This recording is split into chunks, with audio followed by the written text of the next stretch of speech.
the last piece of this Instagram post is going to be taken from what you created for Mrs. Wood's class assignment. And you'll just do a condensed version of it.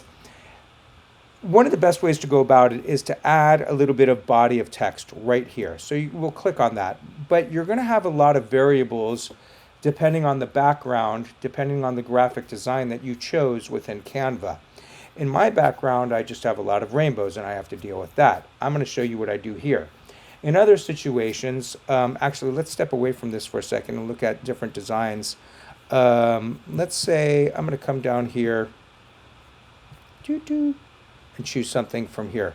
Okay, so let's say I chose this. Let's do it as a new page. Okay, so we created our life prep and popped it off to the side over here. And then I added a frame and put it over here. And I took my upload and I dropped that in there. And I used this to write Mr. M. Okay. So here I have a lot of great space to work with where I could write. And maybe it already has a text box over here. We don't know. We'll put it, we'll put it up there. And you add to that. In this case, it's easy to read. But if we go back to the designs, I'm going to go back to the projects that I've been working on and click back on that design right there. Even if I change this text white, it might be too, even if I change this text to white, it might be too much to read. So one of the best things that you can do, I'm going to steal some text from over here. Oops, that's a little bit too much, but let's delete a lot of that. Okay, I'm making a little bit of a mess, so you could just see what something looks like with a lot of text. And I'll delete that.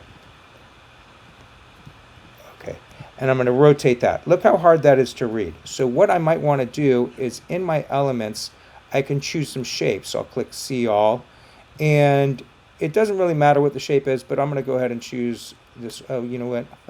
I'll choose a cloud. And I'm going to change that background right there to white, which is totally fine. And I'm going to stretch this out and turn it so it matches the background of this, or matches the angle of this. Turn it a little bit more. And then I'll move it one back. So I click on it, then I right click, and you can see here it says layer, send backward. If you send it back, you're going to be behind everything. So do send backward. You could also do send forward.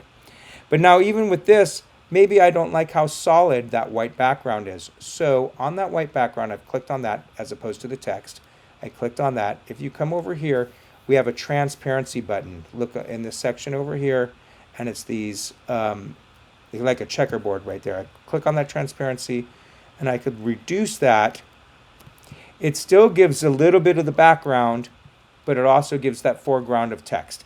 That's an idea you can use. I don't actually like what I have here. I'm going to go ahead and change that for myself. But as long as the idea is there, this is the final piece of what you need to do. Make sure it does convey the feeling that you had and the work that you did in Mrs. Wood's class. And then we're going to, after this assignment, we're going to actually take this into a different realm outside of creating an Instagram post, which might be confusing for you, but I like leaving a little teaser.